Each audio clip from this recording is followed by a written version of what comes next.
Welcome to the prize announcement for the 2021 Observer Burgess Prize for Arts Journalism. My name is Ian. I actually write reviews under the name Fat Roland. I am, alas, unable to enter the prize, not because of my ridiculous pseudonym, but because I work for the Burgess Foundation and we organise the prize conjointly with the Observer newspaper. So when you submit your entry, I'm the guy that first receives it. And so many entries, despite an unparalleled year of disruption in the world of arts and culture, we received more entries than we ever have before in the history of the prize. So thank you to every single person who submitted. The audio here is quite echoey. That is because I am here in the Burgess Foundation. This is not my living room. That would be an odd backdrop for a living room. I'm at the Burgess Foundation in the gallery space right next to the reading room containing all of Burgess's books. Thank you for tuning in. This year's ceremony is not quite what you would expect. There's no podium. There's no physical handing over of trophies. There's no me sitting at the back of the room next to the buffet table live tweeting the event. We're bringing this year's contest to its dramatic conclusion in a very different way, broadcasting it live online for the first time ever. So this is what will happen. We'll present the shortlist, which was announced first time last month, and then we will move on to the big announcement, the winners. The first prize is £3,000 and the winning piece will be published in the print edition of the Observer New Review and online at theguardian.com. And then two runners-up will also receive £500 each and have their work published online.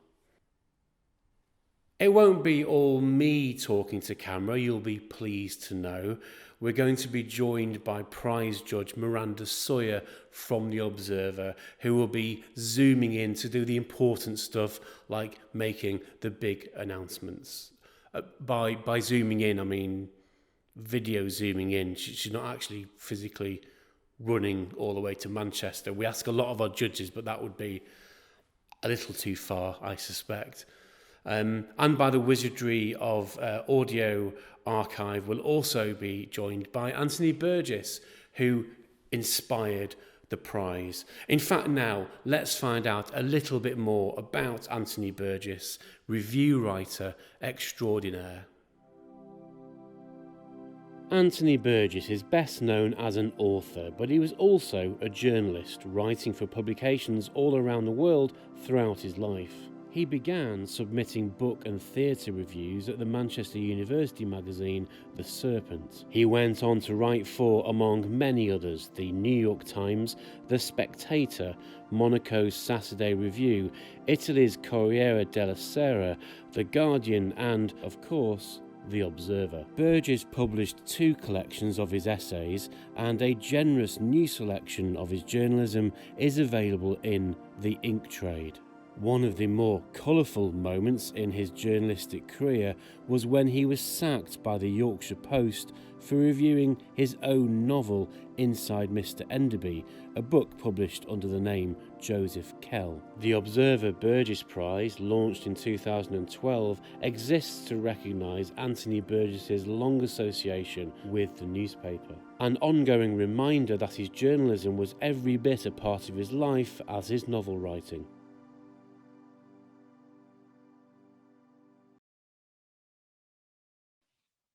Hello, I'm Miranda Sawyer. I'm the Observer's audio critic, and I've been judging the Observer Burgess Prize for Arts Journalism this year with Sarah Donaldson, who's also from the Observer, and Will Carr from the Burgess Foundation.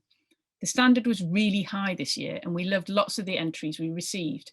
We found out about new things and got some interesting takes on stuff we were already familiar with. There was writing about TV, theatre, film, comedy, podcasts, books, and art shows. We all thought that the richness and diversity of the subjects was matched by the exceptional quality of the writing. All of the judging took place anonymously, and this shortlist represents the very best of a very wide field. I'm going to read out the shortlist because everyone was really brilliant. The shortlist is this: Michael Amherst, who gave an interesting take on TV's One Foot in the Grave; Milo Nesbitt, who reviewed Electronic from Kraftwerk to the Chemical Brothers at the Design Museum; Amelia Ong, who took on Andy Warhol at the Tate Modern; Rachel Prunger, who reviewed the film Promising Young Woman; Harry Strawson, who gave us his take on In My Room by Mati Diop, a fashion film made for Miu Miu; and James Waddell, who reviewed The Duchess of Malfi at the Almeida and online. I'm really sorry we haven't been able to meet for the award ceremony. We all know why, but we'd really like to congratulate each of the writers, because we thought every single piece on that shortlist would not have been out of place in the Observer.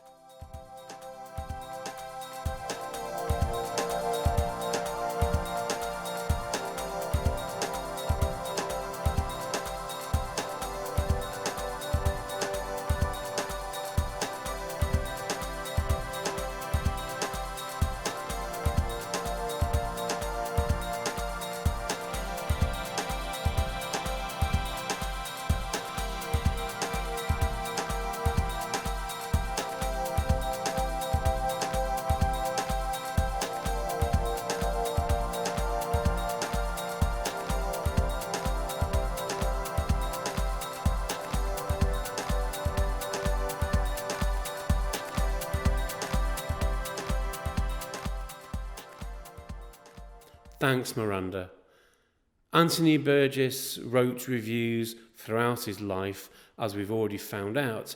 He also had some pretty strong opinions about reviewers. From our audio archive, let's hear from Anthony Burgess talking about what he called the hack trade.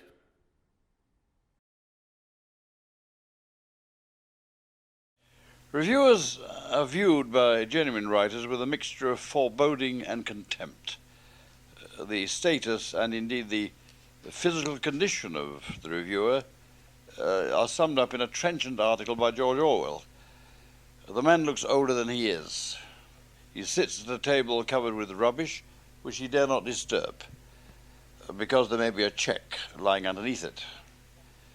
He began his sub-literary career as a genuine literary one, with high hopes and noble aspirations.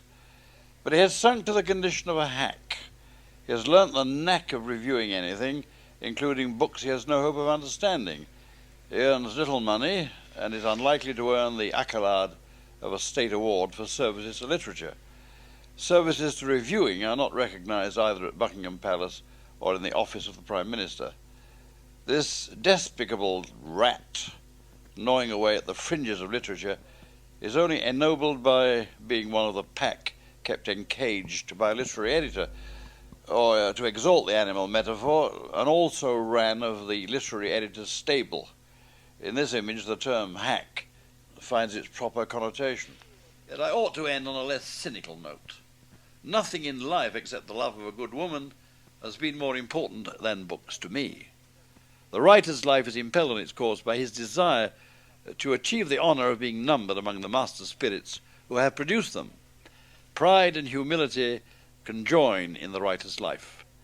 The literary editor and the reviewer are ancillary agents of the conviction that nothing is as important as the box of organised knowledge, which is acronymized into BOOK. It may be a mad conviction, but it's the madness that sustained our civilization in the past, and despite the new technologies and the homogenization of values, is unlikely to be superseded by new modes of communication between souls, if souls may still be said to exist. We have our uses. I rest my case. It's now time to announce our winners. I want to leave the last word to Miranda, so before we get to the big announcements, a couple of notices. Firstly, this prize happens every year, and you can keep up to date with submission news by reading The Observer, visiting theguardian.com or anthonyburgess.org/prize, or following us on social media. On Twitter, you'll find us as Obs New Review and Anthony Burgess. And if you want to read Anthony Burgess's journalism, do get yourself a copy of The Ink Trade. Subjects cited in his journalistic crosshairs include censorship, Ernest Hemingway, Fritz Lang's Metropolis, and also that notorious Yorkshire Post review as well. So thanks for watching, and now, drum roll please.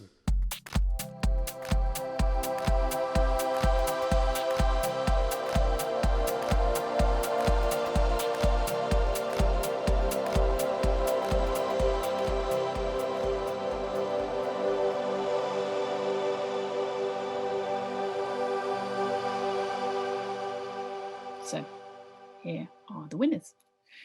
Runner-up. The first runner-up is Rachel Pronger for her review of the film Promising Young Woman. Rachel gave us a thoughtful and insightful appraisal of this challenging film, whose original release date last spring had been derailed by the pandemic. Her piece put the film in its wider context of Me Too and reflected on how our response to it might have changed in less than a year. Runner-up number 2 is James Waddle, who reviewed the play The Duchess of Malfi, which ran at the Almeida and online as well. His piece was sharp and insightful and brought the production to life from his laptop screen, with some really telling observations about how the themes of contamination and decay in the play might speak to our own time. And the winner is Harry Strawson. His piece on Matty Diop's film for the fashion label Miu Miu, who have a long-running series called Women's Tales made by female directors. Matty Diop and her neighbours are trapped in their Paris apartments, all dressed up with nowhere to go. Harry brought her compelling and poignant film to life on the page, brilliantly evoking its moments of solitude and unexpected intimacy in lockdown, with some lovely and delicately descriptive writing. His piece had a confidence, lightness of touch, and sympathy with the sensibility of its subject that was a real pleasure to read, and we're delighted to award Harry first prize. And that's it. Well done to the winners and everyone on the shortlist too. Look out for the pieces in the paper and online, and the prize will be reopening for entries again in May. Goodbye.